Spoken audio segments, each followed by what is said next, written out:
C'est Djenebou pour Choc FM 105.1. Nous sommes au Collège Boréal à Toronto pour l'AGA du mouvement ontarien des femmes immigrants francophones, donc le MOFIF, qui fête ce soir ses 15 années d'existence. Nous allons rencontrer quelques-unes de ces femmes motivées et engagées pour l'accueil, l'intégration professionnelle et sociale des femmes francophones qui immigrent dans l'Ontario. Donc suivez-moi, nous allons passer quelques entretiens avec quelques-unes de ces femmes motivées.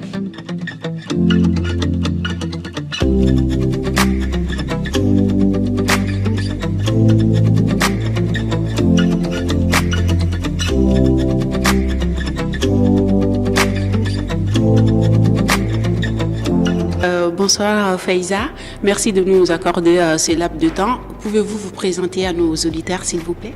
Alors merci au contraire à Choc FM de nous donner ce temps-là et d'être toujours aussi présent en fait pour nous et pour relayer nos actions.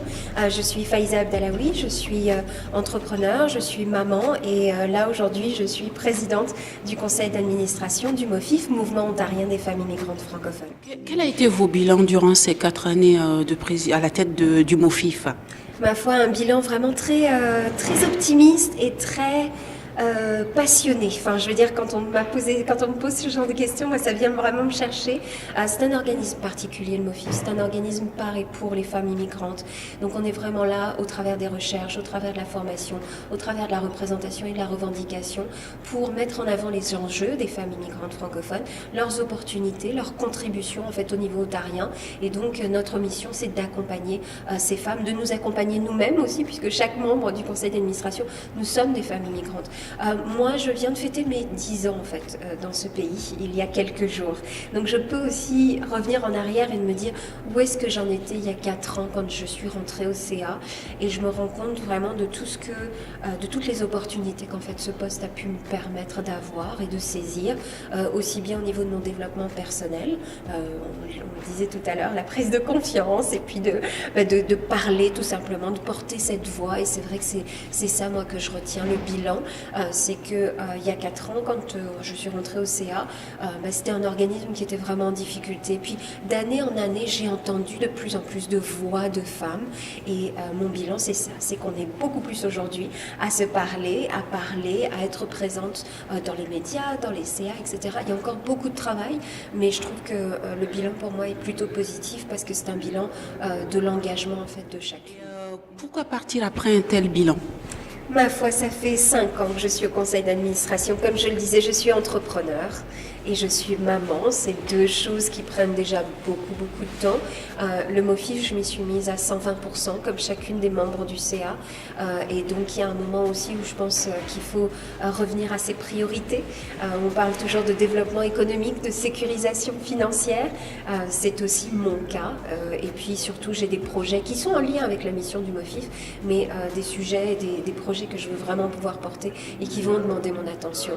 Je pense aussi que c'est le bon moment finalement pour passer la relève, pour laisser une autre prendre sa place, parce que mon objectif d'ici le 31 mars 2019, c'est que nous ayons sécurisé ces financements, c'est que nous ayons partagé les livres blancs que nous avons donc sur l'engagement civique, que nous ayons fait paraître les guides, autant de milestones comme ils disent en anglais, de petits rochers qui se rajoutent les uns aux autres pour que vraiment la prochaine présidente se retrouve à la tête d'un conseil d'administration engagé certes, comme il l'a toujours été, mais surtout d'un organisme stable et qu'elle peut regarder vers l'avenir. Et ça demande des capacités de management, etc. Moi, je suis plutôt une entrepreneur. J'arrive soit pour lancer les choses, soit pour éteindre les feux, soit pour les raviver. Je pense qu'il est important aussi quand on est engagé au niveau communautaire, au niveau professionnel, sur des postes de leadership, de savoir quand est-ce que ça correspond à notre personnalité, aux outils qu'on est capable de mettre en place. Puis quand il est temps aussi de laisser la place à quelqu'un d'autre. Et c'est important, ce poste étant tellement visible et apportant tellement d'expérience, c'est important qu'au contraire, je laisse cette opportunité à d'autres de la saisir comme j'ai pu la saisir. Merci. Alors, au final, quel est selon vous l'élan actuel du MOFIF? je dirais très positif. C'est un organisme qui vient de fêter ses 15 ans, donc si je fais une analogie, je peux dire que c'est un organisme qui finit sa crise d'adolescence, qui rentre en maturité, donc j'espère qu'on va vers plus de stabilité. Ce que je vois vraiment, c'est que les femmes immigrantes ces dernières années, peut-être même comme c'était le cas il y a 15 ou 20 ans, mais peut-être avec les médias sociaux, on a un rapport et une connexion entre nous qui est différente. Et ce que je vois, c'est toutes ces femmes qui réussissent, soit qui vont épauler aussi les autres qui arrivent ou qui sont en difficulté.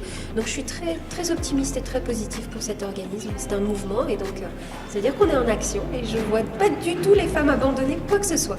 On est toujours, on n'abandonne pas de toute façon. Florence Ngenze Borolo, je suis directrice générale du Centre francophone de Toronto et je suis la première coprésidente du MOFIF, le mouvement ontarien des femmes immigrantes francophones. Je vais te dire qu'il n'y a pas d'autres organisations qui font le même travail que le MOFIF. C'est le seul organisme provincial en Ontario qui défend et qui est la voix des réalités des femmes immigrantes francophones au niveau politique et au niveau de la sensibilisation, parce que les autres organisations qui existent donnent des services directs, alors que le MOFIF ne donne pas de services directs. Écoutez, le MOFIF a fait tellement de travail de sensibilisation au niveau politique surtout, sur les réalités des femmes immigrantes francophones en Ontario. Le MOFIF est devenu l'interlocuteur privilégié des gouvernements, des organismes, même des femmes immigrantes qui s'y réfèrent pour chercher de l'information, des universités. Donc je pense que le bilan est vraiment là, très positif, considérant que le MOFIF n'a pas eu de financement.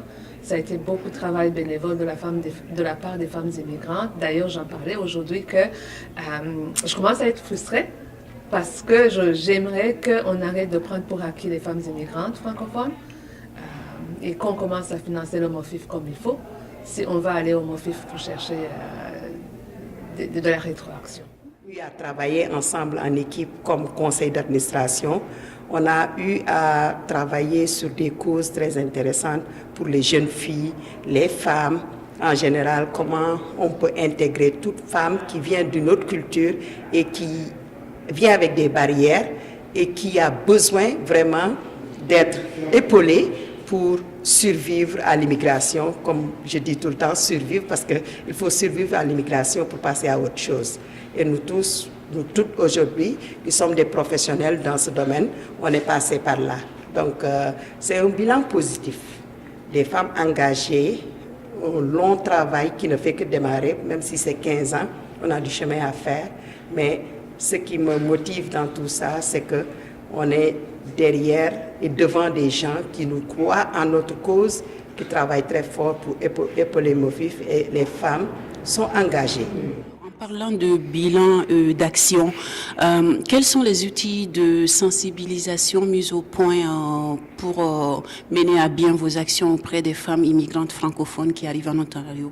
Nous avons beaucoup d'outils parce que nous avons d'abord la communauté. Tout commence par la communauté. Le point de départ et le point d'arrivée, c'est la communauté. Et nous sommes bien implantés dans la communauté. Il y a des organismes communautaires qui sont dans la province, qui sont tellement engagés dans notre cause. Nous avons aussi les médias comme vous. Nous avons les réseaux sociaux, Facebook, nous avons Twitter, nous avons notre site web de MOFIF. Et nous avons aussi les plateformes dans la région, les tables rondes, les rencontres des comités francophones, les réseaux d'immigration francophone. Les hommes sont-ils bienvenus au sein du MOFIF? Oui, bien sûr, parce que on ne peut rien faire sans les hommes.